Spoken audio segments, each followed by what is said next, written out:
आज ratings agencies हैं,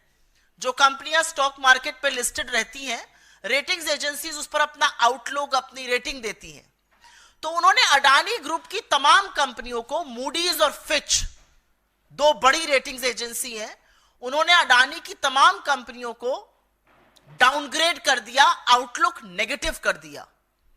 और उन्होंने कहा कि जिस तरह के आरोप लगे हैं, आने वाले दिनों में अपग्रेड की तो कोई संभावना नहीं है, डाउनग्रेड जरूर हो सकता है। यह रेटिंग्स एजेंसी की बात है। तो इधर से उधर से हर तरह से शेयर प्राइस आप भले बचाते रहिए, लेकिन शेयर मार्केट के जो बड़ी रेटिंग्स एजेंसीज है वो आपको डाउनग्रेड करके आपके ऊपर नेगेटिव आउटलुक बोल रही है। तो आज सुबह सुबह बौखलाए अडानी के तंत्र ने एक शगुफा छोड़ा, और ये कुछ नहीं है, ये गंभीर आरोपों के बीच बचने का प्रयास है, उनकी बौखलाहट है। लेकिन यह जरूर लगता है कि जब शगुफा छोड़ा जा रहा था तो शगुफा छोड़ने वाले ने शायद आरोप पढ़े नहीं है, क्योंकि फटाक से वकालत का जामा पहनकर इस देश के प्रमुख वकीलों में से एक बचाव में उतरे, और उन्होंने यह भी कहा मैं बचाव नहीं कर रहा हूं, मैं सिर्फ यह बता रहा हूं कि डिपार्टमेंट ऑफ जस्टिस का काउंट 1 से काउंट 5 में अडानी का नाम नहीं है। वो बड़ी चतुराई से यह बताना भूल गए कि foreign corruption practice act America का जो है, जो हमारा हिंदुस्तान में प्रिवेंशन ऑफ करप्शन एक्ट है, foreign corrupt practices act America का उन्हीं के नागरिक पर लागू होता है, वो विदेशी नागरिक पर लागू नहीं हो सकता है। गौतम अडानी, उनके भतीजे विदेशी नागरिक है, वो भारतीय मूल के हैं, तो उन पर अमेरिका एफसीपीए के तहत आरोप लागू नहीं कर सकती है। लेकिन तमाम इनक्रिमिनेटिंग एविडेंस अमेरिका ने अपने ऑर्डर में दी है, जिसका अभी मैं आपको उल्लेख करूंगी। और काउंट 1 और काउंट 5 जो बड़ी चतुराई से, जैसे वकील लोग काफी अक्सर करते हैं, घुमाकर जलेबी बनाकर बोला गया, लेकिन यह बात छुपाई गई कि एफसीपीए उनका नाम दे ही नहीं सकता है, क्योंकि वो अमेरिकी नागरिक नहीं है। लेकिन उसी एफसीपीए ने अजोर पावर, जो अडानी की पार्टनर कंपनी है, जिसने अडानी के साथ यहां पर कॉन्ट्रैक्ट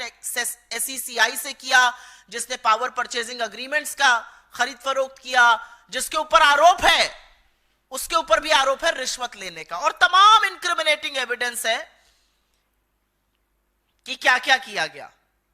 और अब मैं आपको बता देती हूं ऑर्डर का पैरा 47, जो साफ तौर पे कहता है गौतम अडानी, सागर अडानी और अन्य लोगों ने भारत में रिश्वत देने, रिश्वत की पेशकश करने, रिश्वत का वादा करने की एक योजना तैयार की, और इस घूस के बदले सरकारों से बिजली कंपनियों को केंद्रीय PSU, solar energy corporation of India के साथ बिजली करार साइन करने के लिए बाध्य किया जाएगा। यह ऑर्डर से कोट कर रही हूं मैं, पैरा नंबर 47। तो जो आज शगुफा सवेरे छोड़ा गया था, नाम नहीं है, वो लोग चतुराई नहीं, पाप कर रहे झूठ बोलकर। इसी ऑर्डर में यह भी कहा गया, और यह पैरा नंबर 49 से मैं पढ़ रही हूं, कि अडानी और उनके लोगों ने राज्य की बिजली वितरण कंपनियों द्वारा पीएसएस को लागू करने के लिए, पावर सप्लाई अग्रीमेंट्स को लागू करने के लिए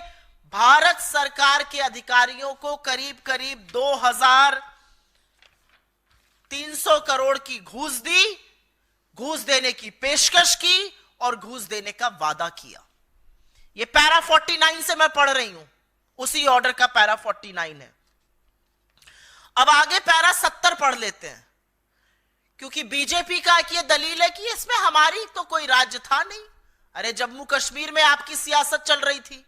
और यह सच है कि उड़ीसा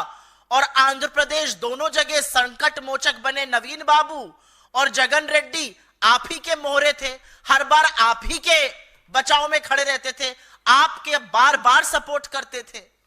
और हमारे पूर्व मुख्यमंत्री ने और हमारे घटक दल के मुख्यमंत्री ने तो खुल के कह दिया, जांच कर लीजिए, ये प्रीवियस गवर्नमेंट्स का किया हुआ है। तो बीजेपी जब ये कहती है तो उसका एक और जवाब है, और ये जवाब पैरा 70 में है,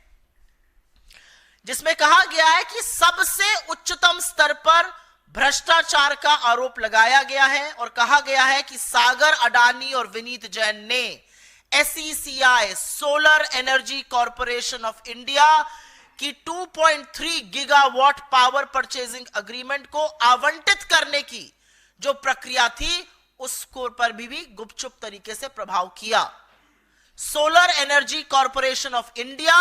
भारत सरकार की एक पीएसयू है, भारत सरकार की एक कंपनी है और न्यू और रिन्यूएबल एनर्जी के तहत आती है। और न्यू और रिन्यूएबल एनर्जी के मंत्री पीयूष गोयल, आरके सिंह और प्रहलाद जोशी रह चुके हैं। तो ये जो बददिमाग प्रवक्ता और आधा पढ़ के आए लोग दलीलें देते हैं,